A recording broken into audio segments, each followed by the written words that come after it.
Two men walked into a tunnel that morning and never came out. Not because of an earthquake, not because of a flood, because someone installed a steel gate backward, and nobody caught it. Or maybe somebody did and said nothing. This is Nepal, and this is the story of a water project that took 20 years to build, cost hundreds of millions of dollars, and killed people on the day it was supposed to finally work. Stay with me, because this isn't just an engineering story. This is what happens when corruption becomes so normal, so deep, so accepted, that it gets poured into the concrete itself. For most people watching this, turning on a tap is nothing. It's automatic. You don't think about it. In the Kathmandu Valley, a city of over 3 million people, clean water has never been automatic. For generations, the taps run dry. For hours, sometimes days. People buy water from tankers at prices they can't afford. They carry jugs up hills. They get sick from what comes out of the ground. So when the government announced the Melamchi water supply project in the late 1990s, people believed it. They had reason to. The plan was real. The need was desperate. The money from the Asian Development Bank, the government, international donors, was enormous. The concept was bold. Drill a 26-kilometer tunnel straight through the Himalayan foothills. Redirect the clean mountain water of the Melamchi River directly into Kathmandu's distribution system. It would deliver 170 million liters of water every single day. It was, on paper, an act of mercy for a city dying of thirst. The project was supposed to be finished by 2007. Size, it wasn't finished until 2021. That's not a delay. That's a second lifetime. The first contractor walked off the job. Then another. Then another. 3 international contractors, including an Italian firm with a track record on major tunneling projects, abandoned the Melamchi project mid-construction. Their stated reason was extraordinary. They weren't just citing cost overruns or technical problems. They were citing extortion, local officials, political operatives, middlemen connected to Nepal's revolving door of governments, demanding payments that weren't in any contract, threatening to shut down supply chains, making problems appear, then charging to make them disappear. The Italian contractor CMCD Ravenna eventually sued. The claims made in those proceedings painted a picture not of one bad actor, but of a system, a machinery of extraction that operated at every level of the project. Meanwhile, back in Kathmandu, the taps stayed dry. A 2017 parliamentary audit raised flags about procurement processes, about the qualifications of subcontractors being hired to replace the international firms who left, about whether the political connections of those subcontractors have been weighed more heavily than their technical competence. The audit went nowhere. Nobody was removed. Nobody was investigated. The project continued. And when a new Chinese contractor came in to push it across the finish line, because there was enormous political pressure to finally complete this thing, the pace accelerated. The oversight didn't. When you're rushing to fix a 20-year embarrassment, you cut corners.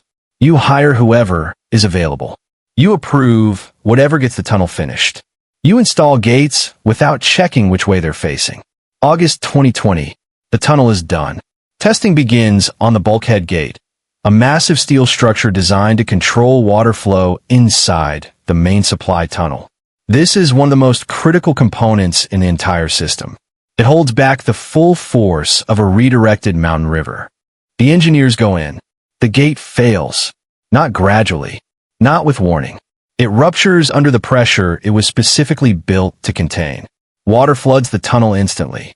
2 engineers, men who showed up to work that day, who had families, who had done their jobs, are swept away by the surge. Their bodies are recovered later. The immediate investigation finds something that should be impossible on a $600 million infrastructure project. The gate had been installed backward. It was also underbolted. The number of bolts used was insufficient for the load specifications. This wasn't a miscalculation. The steel in the gate itself, according to investigators, appeared to be substandard. Cheaper material, substituted somewhere in the supply chain between specification and installation. Someone saved money. 2 men paid the price with their lives. Here's what we know, and what we can connect. When the final push to complete Melamchi accelerated, contracts for internal components, gates, seals, control mechanisms were awarded to subcontractors.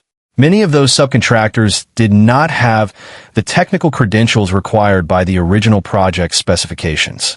What they had was political access. Nepal's construction sector has a well-documented problem with what locals call political contracting, the practice of awarding work not on merit but on party affiliation, personal relationships, or kickback arrangements. The Melamchi project, precisely because it was so large, so long delayed, and so politically loaded, became a feeding ground. Internal audit documents, reviewed by Nepali investigative journalists, showed that the gate installation was signed off without proper quality verification. The subcontractor responsible had no prior record of work on pressurized hydraulic infrastructure. Think about what that means. Someone reviewed that contract.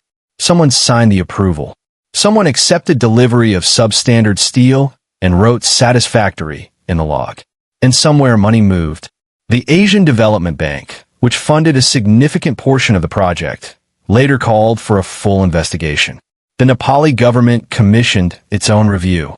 But the contracting chain involved enough layers: prime contractors, subcontractors, sub-subcontractors, local procurement agents, that accountability dissolved at every junction. No one person made the whole decision. Everyone made a small part of it. That's not an accident. That's how impunity is engineered. 2 names. We should say them. We should sit with them. Sagar Didal. Amar Lama. Engineers. Professionals. Men who dedicated years to a project that was supposed to bring water to their own people. They walked into a tunnel that had been built wrong, tested too quickly by a system that valued the deadline over their lives. They were not the only cost.